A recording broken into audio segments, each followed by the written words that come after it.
옛날 옛적 남쪽 바다에 접한 아름다운 거제라는 섬이 있었습니다. 이 섬에는 사람들에게 잘 알려지지 않은 마법의 소나무 숲이 있었지요. 소나무는 하늘을 찌를 듯이 높이 자라났고 그 주변에는 희귀한 동식물이 서식하고 있었습니다. 마을 사람들은 이 숲을 신성한 곳으로 여겨 들어가기를 꺼려했지만 어린 소년 민수는 항상 숲의 비밀에 대해 궁금해했습니다. 어느 날 민수는 용기를 내어 숲속으로 들어가 보기로 결심했습니다. 숲길을 따라 걷다 보니 희미한 음악 소리가 들려왔고 그 소리를 따라가니 놀랍게도 요정들이 모여 춤을 추고 있는 광경을 목격하게 되었습니다. 요정들은 민수의 존재를 알아차리고는 잠시 멈춰 민수를 바라보았습니다. 그중 가장 아름다운 요정이 민수에게 다가와 말을 걸었습니다. 안녕, 용감한 소년. 나는 이 숲을 수호하는 요정 아리아라고 해. 내가 우리 숲에 찾아와줘서 반가워. 민수는 깜짝 놀랐지만 평소에 호기심을 억누르지 못하고 요정들에게 여러 가지를 물어보았습니다. 아리아는 미소를 지으며 숲의 비밀을 하나하나 이야기해 주었습니다. 알고 보니 이 숲은 오래전부터 자연의 균형을 지키는 마법의 힘을 간직하고 있었던 것이었습니다. 이 마법의 힘 덕분에 거제의 바다와 산은 늘 풍요로웠고 마을 사람들은 그 축복을 누리며 살아갈 수 있었습니다. 아리아는 민수에게 숲을 잘 보호해 달라는 부탁을 했고 민수는 그 말을 가슴에 깊이 새겼습니다. 이후로 민수는 마을 사람들에게 숲의 중요성을 알리고 그곳을 지키기 위해 노력했습니다. 시간이 흘러 민수는 어른이 되었고 거제의 마을 이장이 되었습니다. 그는 숲을 보호하기 위해 특별한 법을 제정하고 마을 사람들이 자연을 존중하도록 가르쳤습니다. 마을 사람들은 민수를 믿고 따르며 숲의 덕에 계속해서 풍요로운 삶을 이어갔습니다. 그리고 언젠가부터 숲에서 들려오던 음악 소리는 민수의 마음속에 항상 남아있었고 그 소리는 마치 자연의 노래처럼 민수와 함께했습니다. 이렇게 해서 거제의 마법 소나무 숲은 오늘날까지 거제 사람들과 함께 존중받고 보호받고 있습니다. 두 번째 이야기. 옛날 옛적 한국의 광주라는 아름다운 고을에 사는 한 용감한 소년이 있었습니다. 소년의 이름은 민수였고 그는 마을에서 가장 밝은 마음과 따뜻한 심성을 가진 아이로 유명했습니다. 민수는 언제나 도움을 필요로 하는 사람들에게 손을 내밀었고 그의 행동은 마을 사람들에게 큰 감동을 주었습니다. 광주는 빛고을이라고 불렸는데 이는 마을이 태양이 뜨고 지는 방향에 따라 자연스럽게 비치는 아름다운 빛으로 항상 밝게 빛났기 때문이었습니다. 그러나 어느 날 마을에 이상한 일이 발생했습니다. 밤에는 별빛조차 보이지 않을 정도로 어둠이 짙게 깔리기 시작한 것입니다. 사람들은 불안해하며 그 원인을 찾기 위해 용한 점쟁이를 찾아갔습니다. 점쟁이는 예언하기를 마을 어딘가에 숨겨진 마법의 등불이 어둠을 물리칠 수 있다고 했습니다. 그 소식을 들은 민수는 마법의 등불을 찾아 마을을 구하기로 결심했습니다. 그는 혼자서 모험을 떠날 준비를 하며 든든한 여행 가방을 꾸렸습니다. 민수는 마을에서 떨어진 신비로운 산 무등산으로 향했습니다. 그의 여정은 순탄치 않았으나 그는 절대 포기하지 않았습니다. 어느 날 민수는 작은 언덕 위에 오래된 사원을 발견했습니다. 사원의 내부에는 고대의 그림과 글귀가 새겨져 있었고 그 중심에 황금빛으로 빛나는 등불이 있었습니다. 등불의 주위에는 수많은 시험을 이겨내야만 한다는 경고가 새겨져 있었습니다. 민수는 용기를 내어 한 발자국 한 발자국 앞으로 나아갔고 총 4개의 시험을 통과했습니다.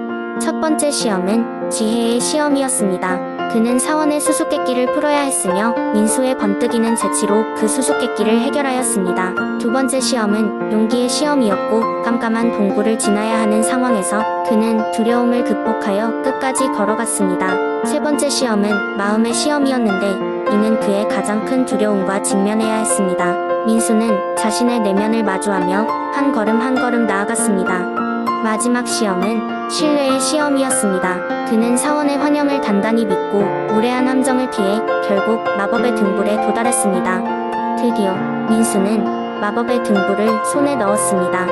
그는 등불을 들어 올리고는 곧장 마을로 돌아갔습니다. 그가 등불을 들고 마을에 다다르자 등불은 환하게 빛을 발산하기 시작했고 어둠은 서서히 물러갔습니다. 주민들은 기쁨에 찬 함성을 질렀고 민수는 가장 밝은 미소를 지었습니다. 그날 이후로 민수는 마을의 영웅으로 칭송받았고 마법의 등불은 마을 중앙에 둘러싸여 광주를 보호하는 수호 등불로 자리 잡았습니다. 민수의 용감한 행동은 마을 사람들에게 희망과 용기를 심어주었고 빛고울 광주는 다시 한번 찬란한 빛을 되찾았습니다. 그리고 이번 신비로운 경험은 민수에게 진정한 용기와 지혜가 무엇인지 알게 해주었습니다. 세 번째 이야기. 옛날 아름다운 자연과 풍부한 전통 문화로 유명한 전주라는 지역이 있었다. 전주는 그 독특한 한옥마을과 깊은 역사를 간직한 도시로 수많은 이야기들이 전해 내려왔다. 전주에는 하루 종일 장터와 거리를 걸어다니며 여행객들에게 서로 다른 이야기를 들려주는 늙은 이야기꾼이 있었다. 그의 이름은 성한이었다. 성한은 전주에서 나고 자란 원주민으로 전주의 골목골목을 다니며 이 지역에 흐르는 바람과 빛의 변화를 몸으로 느끼며 살았다.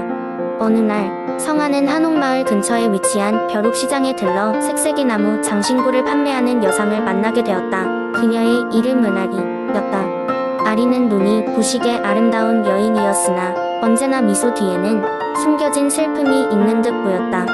그녀는 매일 같이 시장 한 구석에 앉아 원하지 않는 손님들에게도 친절하게 미소를 건네며 장신구를 파는 일을 하고 있었다. 호기심 많은 성한은 어째서 아리가 항상 같은 자리에 앉아 슬프게 미소를 짓고 있는지를 알기 위해 매일 아리의 가게로 찾아갔다. 다양한 이야기를 풀어놓으며 그녀의 이야기를 듣고자 했다. 성한은 아리의 가게 앞에서 스스로의 삶과 전주의 풍경에 대한 이야기를 풀어놓기 시작했고 그렇게 두 사람의 우정이 시작되었다. 시간이 지날수록 아리는 성한에게 마음을 열기 시작했다. 아리는 전주에 오기 이전에 있었던 자신의 삶에 대한 이야기를 조심스럽게 꺼내놓았다. 그녀는 먼 외국에서 전주로 이주하여 새로운 삶을 살기 위해 모든 것을 버리고 이곳에 왔다고 했다. 그러나 이곳에서의 적막함과 고독함이 그녀를 덮쳤고 그로 인해 언제나 슬픔을 품고 살아가고 있다고 고백했다. 성한은 아리의 이야기를 듣고 그녀에게 전주의 밝은 면을 보여주기로 결심했다. 그래서 그는 아리를 데리고 전주의 각종 축제와 명소들을 방문하였다. 그 중에서도 특히 전주 한옥마을에서 개최되는 대나무 밤축제는 그녀의 마음에 큰 울림을 주었다. 그곳에서 야경을 감상하며 아리는 마음속 깊이 묻어 두었던 꿈과 희망을 조금씩 되찾기 시작했다.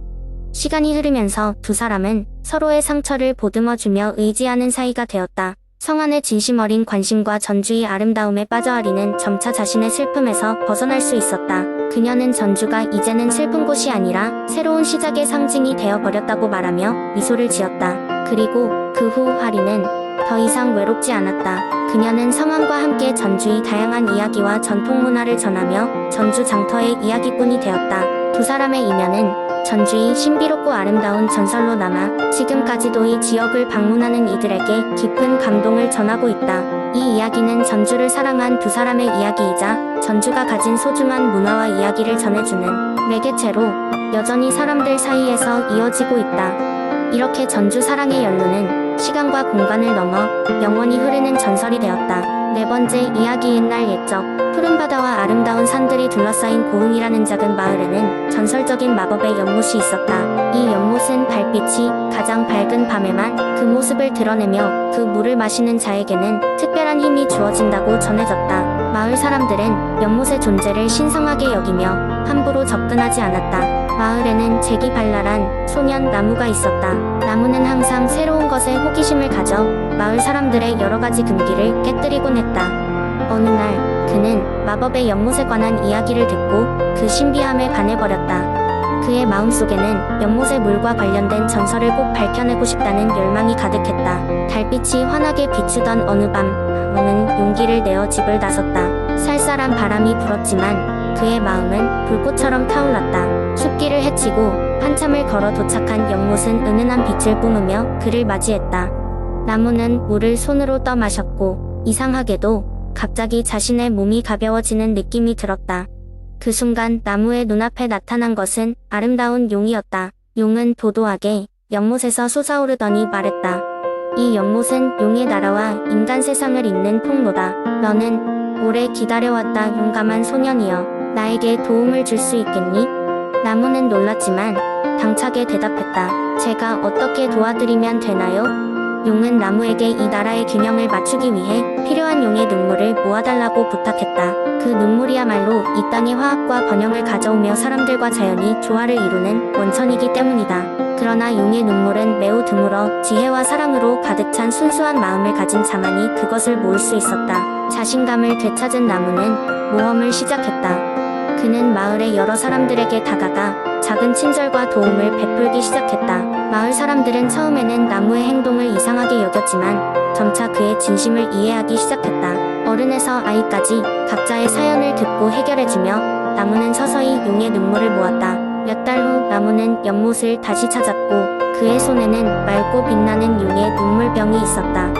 연못가에 서 있는 용은 그를 자랑스럽게 바라보며 병을 건네받았다. 용의 나라로 돌아가기 전 용은 나무에게 이 세상 모든 생명은 함께 살아가야 한다며 그가 배운 깨달음을 마을에 전해주길 당부했다.